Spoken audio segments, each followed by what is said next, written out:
back with another Cowboys-Eagles preview. As a reminder, we will be live for the game. The thumbnail is going to look just like this. If you haven't already, make sure you are subscribed for what will be a fantastic Cowboys-Eagles NFL Week 9 matchup. Here are the odds in this one as of filming, mind you. We still got a couple hours, days, whatever, to go until the game itself. Eagles -3, Cowboys, Eagles over under 47. You guys can do the math. You're kind of staring down the barrel of a 25-22 type of game is the projected line there between the Cowboys and Philly. Y'all knew we weren't going to get the full week without doing it. If you hate the Eagles, spam F Chugs in the comments section. We'll poke some fun at Jeremy. He will not be here for the game. He's got Raiders responsibilities. Spam F Chugs, though, because something tells me he might try to pop into the live chat. Spam F Chugs right now. Let's talk injury news. We'll go kind of rapid fire here. The plan as of filming, Tyron Smith to do the walkthroughs. Did it on Wednesday, Thursday, Friday. Practice on Saturday. Hopefully, probably find out for sure after this video goes out, and then play. I'm anxious there because, hey, how did it go from he was a last-minute scratch to maybe he practices on Saturday? That does not align to me. Also got to monitor Chuma Edoga. Limited practice Wednesday, Thursday with an ankle, but then a knee as well on Thursday. If he can't go and Tyron can't go, probably would be Austin Richards, which that scares me against the Eagles front, as we'll get into. Good news, Michael Gallup, check him. He's good to go. Illness now over. Back at practice on Thursday. Same with Jayron Kearse. The toe injury, he was back a full participant as well. So those guys are going to be safe and ready to play this upcoming game. So what is your confidence level in the Cowboys beating the Eagles? 1 to 10 is the scale. Sound off in the comments section. What is your confidence level in the Cowboys? In fact, it's the pinned comment on today's show. So if the ad comes on YouTube, take advantage of it. Head down there and let me know. Let's talk matchups to watch. First up, the trenches when the Cowboys are on offense. I am never one to shy away from saying the opposing team is good or they are not so good. This week, the opposing team's good. And up front, Hassan Reddick, dog. Fletcher Cox, dog. Jordan Davis, dog as a run stopper. Josh Sweat, dog. Brandon Graham, aging dog. Jalen Carter, young dog. They're barely playing dudes like Derek Barnett and Nolan. So those are first-round picks that aren't playing that much for them. Milton Williams, underrated football player. They are deep, and they are talented up front. Not to say the Cowboys' D-line isn't good, because they're good too, but this front is going to be very challenging for the Cowboys' offense line to block. You need the best game from Terrence Steele all season. Hasn't been 100%, seems like. We're back to his old form since the injury. Still early in that phase. Zach Martin, got to be Hall of Fame version. I need the best version of Tyler Biadasz. I need this kind of borderline all-pro 3 out of 5 games Tyler Smith version and not like okay out of 2 out of 5 versions from Smith. And hopefully your left tackle is not a massive liability. Matchup number 2. Trenches when the Cowboys are on defense. Turns out a good football team loves to invest up front. And the Eagles have a great offensive line. It is still the best offense line in football, as it has been, I would argue, for several years now. Jordan Mailata, what a great developmental piece for them. Landon Dickerson's a former second-round pick. Jason Kelsey, old man, is still playing great football. Now, Cam Jurgens has had his practice window open. I don't think he plays this week. If so, Opeta has not been that great at right guard. The weak spot is kind of on the interior. And then Lane Johnson is the Zach Martin of right tackle. That dude's a future Hall of Famer as well. Good news is you got some dogs up front too. We all know Micah Parsons, guy's a superstar. Osa Odigizua has played very well this season. Do not sleep on that. Hankins and Mozzie Smith have done a good job against the run outside of the Arizona Cardinals game, which is actually, I think, more on the linebackers. Tank Lawrence typically plays decently against Philly, although, Lane Johnson hates going against Tank because Tank's tough to guard. And Tank hates going against Lane Johnson because Lane Johnson's a really good right tackle. Then there's good depth, too. Dorrance Armstrong. Noah Gallimore's flashed him. Dante Fowler, maybe Sam Williams gets going after a very strong special teams effort last week. Today's show is made possible by Prize Picks. This is the easiest and most exciting way to play daily fantasy sports out there. You are not battling thousands of other players, the pros, the sharks, the sharps, etc. You're simply picking more than or less than on 2 to 6 player stat projections, and you watch the winnings roll in. You can mix and match with the specials tabs. You can do NFL and college football, NFL and basketball with the NBA now here. You can make your game watching experience more fun with Prize Picks. You can watch your progress update in real time and with 25 times your entry amount. You can also cash out your winnings with quick scoring settlements settling and withdrawals. My picks this week: Joe Burrow, more than passing yards. Isaiah Pacheco, more than receiving yards. Cedarian Lamb, more than receiving yards. Pacheco rushing yards. I might have misspoke there. That's yards on the grounds for the Chiefs back. Go to prizepicks.com/CLNS and use code CLNS to get a first deposit match up to $100. Link's going to be in the comments and the description of today's show. Again, that's prizepicks.com/CLNS and use code CLNS for a first deposit match up to $100. Next matchup to watch, it is the Cowboys against the middle of the field. That's what MOF stands for. This is where, historically speaking, Dak has been very good when he's able, and that's why I was so mad with the Cowboys offense at the beginning of the year. They got rid of it. It was annoying to me. Yeah, it's more risky, but it typically leads to better sustained drives and more success overall on offense. You'll take the trade-off of some more gambles there. Dak has been great there. The Ferguson touchdown, great example of it, right? You've had success with Lamb there in the past. And look at what Sam Howell did against the Eagles in the deep, intermediate, and short middle of the field.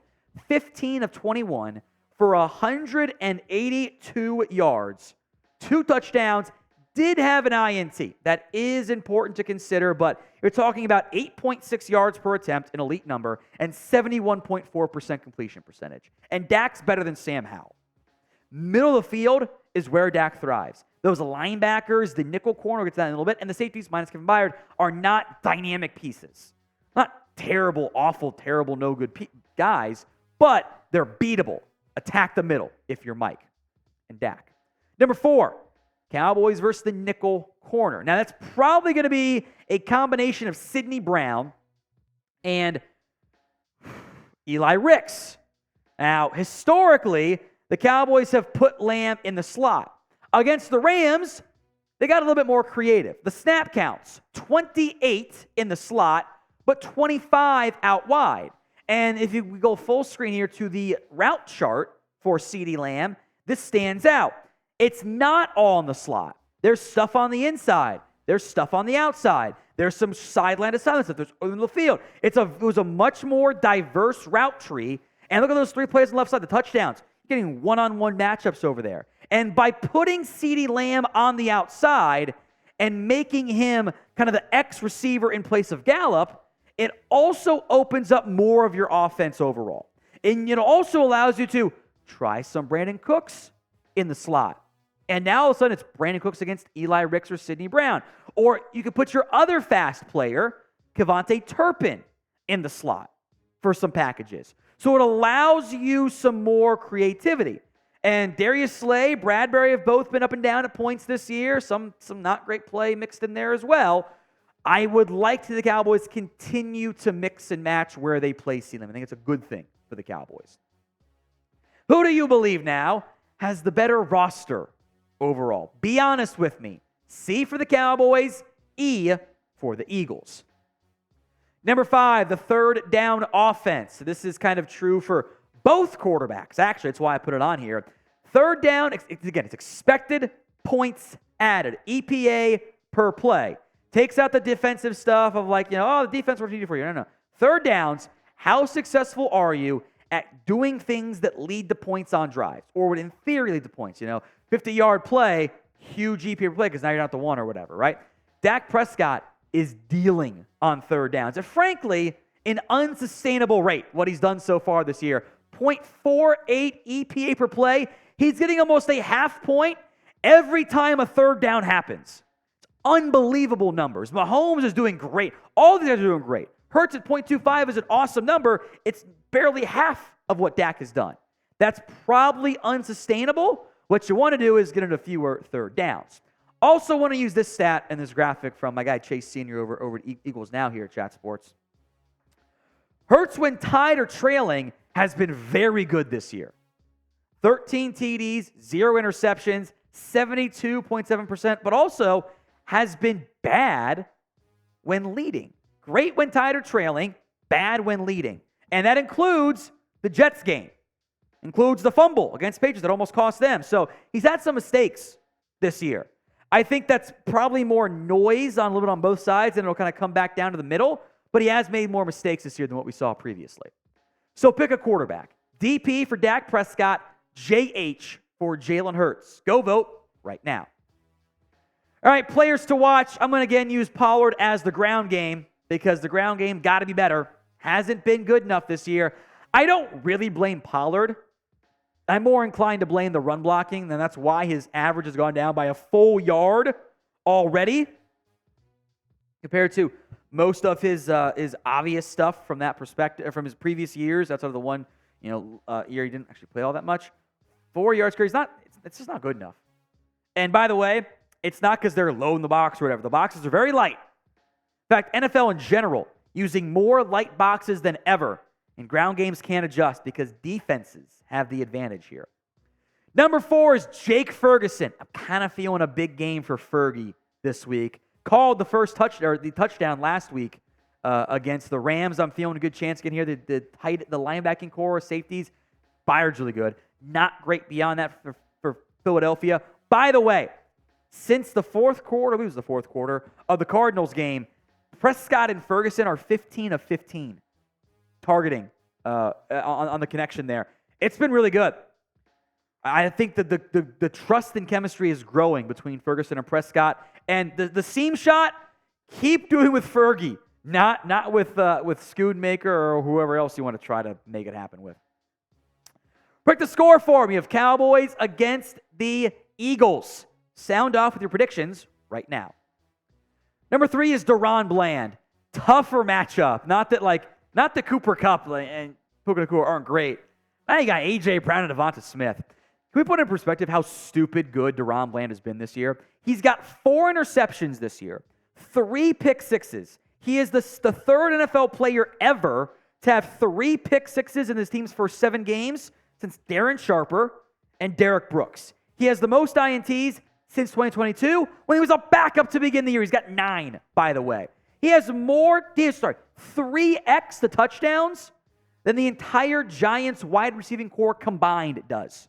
3-1, allowing a 50% completion rate. Now, could have been worse numbers-wise. Justin Herbert had some guys open against Bland and he missed. Don't let that happen again. But the playmaking more than makes up for it either way. We'll go to number 2 and number 1 here. My rationale being, this is a big game. And your best players must play their best in the big games if you want to win. You need the role players too. Big games, best players show up. That's Micah Parsons on defense and the quarterback on offense. Micah, the numbers are actually very good this year. 43 pressures is insanely high, despite consistently being double-teamed. Again, double-team rates matter. No shade intended toward Josh. He's a really good football player too. He ain't getting double-teamed at the rate Micah Parsons is. It's what separates guys like Micah and Garrett from others like a Josh Sweat or Tank Lawrence or whatever you want to go with there. A lot of hits, a lot of hurries, and the third down impact has been sizable. I think against the Rams, 6 third downs he was out there for or whatever, or 6 straight, and they completed no plays because he had a pressure on him. It's really good results. Dak Prescott has been good this year. Touchdowns are lower than I think what you'd like. If you ever like to use the garbage time filter on EPA per play stuff, you can take out like a 6 or 8% garbage time if chance of winning was less than 8% or higher than 92%. Dak's actually 4th in EPA per play because the Niners' INTs were all 8%. In fact, I think actually if you go to 10%, all 5 were. outside of the Rams one, and that was also close because the game was getting kind of out of hand already. That's why I wasn't as mad about the Niners INTs as I was of not moving the ball early. But you've played one normal game this year. This is going to be one of them. You need good Dak in this game.